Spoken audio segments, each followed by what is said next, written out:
Aksidentet e shumta që kanë ndodhur të ura në fshatin Vogov kanë bërë që banorët e fshatrave përreth të shqetësohen.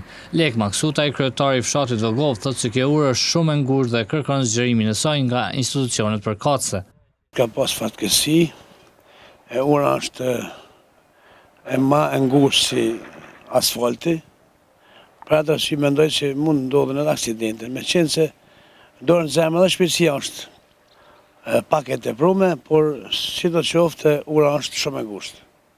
Maksutaj tha se është rrezik për kalimtarët që kalojnë në këtë urë sepse vazhdimisht është e frekuentuar.